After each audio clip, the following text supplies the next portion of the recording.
Welcome back in, everybody, to Warchant TV. Today, we're talking about turnover. No, not on the field, but on the roster. Alongside the managing editor of Warchant.com and Warchant TV, his name is Ira Schofel.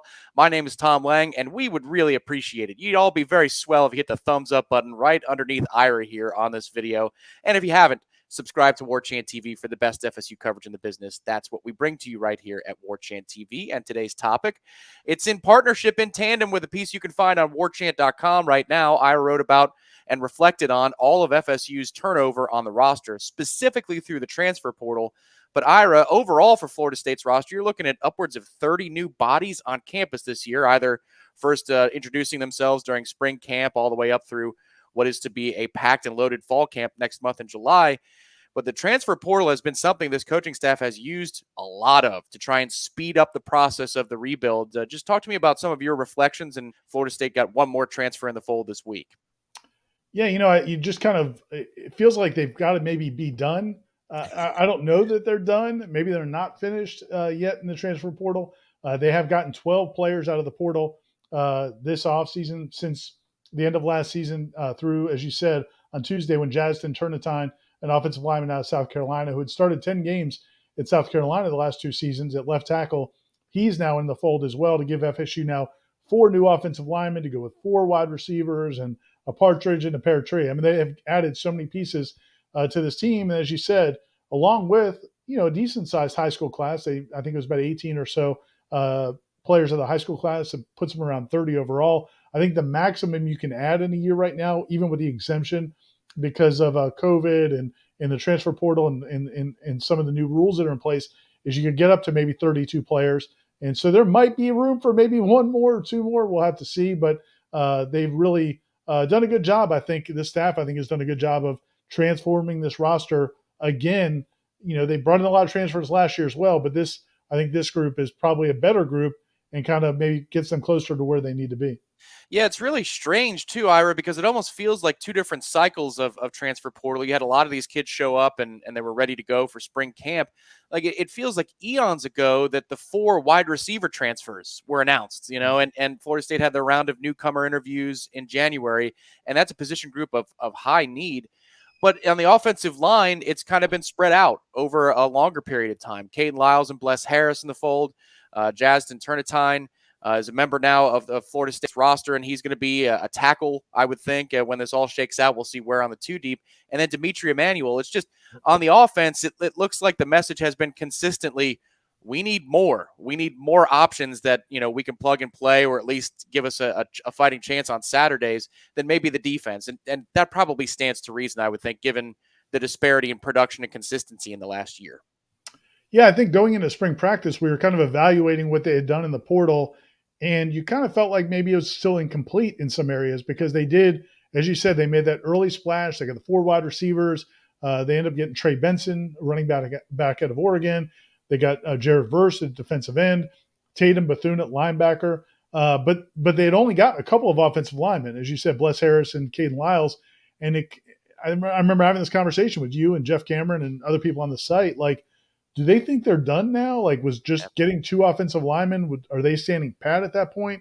Or are they still going to continue? And as you said, here we go. They've added 2 more pretty recently, and guys that have started a lot of college football games. Now, different paths. Dimitri Emmanuel comes from Charlotte, where he actually played under Alex Atkins 3 years ago. And then, Turnetine, who was a guy that went to junior college for a couple of years, then played 2 seasons at South Carolina. This will be his last year of college football. And there's a lot of that in this transfer class. There are some guys who still have 2 or 3 more years of eligibility. But then there's several guys who it's just 1-year fixes to kind of, shore up some roster situations where I think the biggest thing with this offensive line group is if you have any injuries like you did last season, or if something happens and you need somebody else to step in, you're not forced to play guys who are hurt. You're not forced to play freshmen or redshirt freshmen. This 2 deep now at offensive line is you're going to have guys coming off the bench who have started a lot of college football games. Maybe not all at this level, but I think that's a big difference.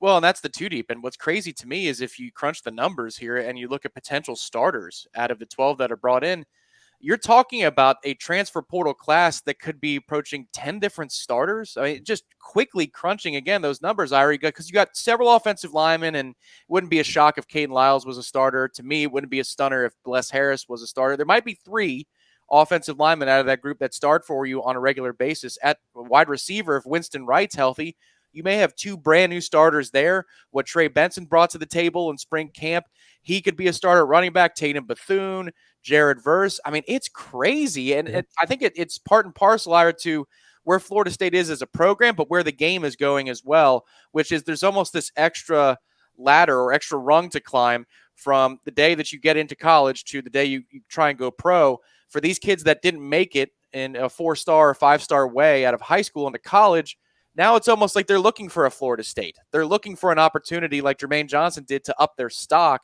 Is this something, I guess, in summarizing that, the transfer portal is certainly here to stay. Is this something that you think is just going to be a part of the offseason for a program like Florida State year in and year out, where you should expect a half a dozen to a full dozen number of transfers that come in as potential starters? I think as long as Florida State's not back to where it wants to be, this is what they're going to have to keep doing. Now, I think Georgia and Alabama and maybe Clemson, if they can stay where they're at, I think those schools maybe are a little bit more immune to it. But yeah, I mean, if you're where Florida State is, if you're a team that's still fighting to become a bowl team every year and you're not in that upper echelon, even if you develop really good players with the transfer portal and with NIL being such a big inducement possibly across the country, you could find yourself in situations where you're just developing young players to go somewhere else.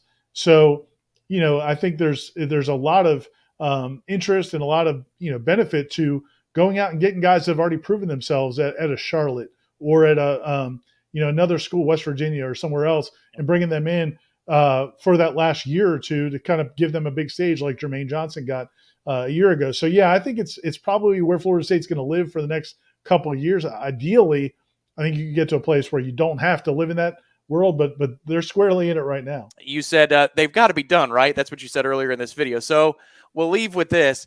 What percentage chance do you think it is that they're actually done? Or could there be somebody that crops up in, say, July or August because of a late graduation situation, somebody they never thought possible? Could they possibly wedge in another transfer into this class and somebody who could contribute in the fall this year? Now, I feel like they're probably done, but it's not out of the realm. I mean, because one of the things we talked about was, we talked about earlier was they do have that exemption for transfers to, if somebody's a grad transfer, they don't have to have made, they didn't have to make the May 1st deadline of being in the portal. So if you have a senior on your team who graduates this summer, I mean, they could transfer tomorrow and be eligible this fall at a new school. So that's a possibility. You could lose somebody that you didn't expect to lose. I don't think it would be any key players, but there could be guys on the team who maybe been passed on the depth chart, who you'd like to stay for another year because of the depth they provide. But it wouldn't shock you if they did graduate and they went in the portal. Then that would open up maybe another spot. I'm guessing they're done right now. And if they're not, you would think defensive end, possibly linebacker, if it's a younger linebacker that maybe has a lot of potential for the future.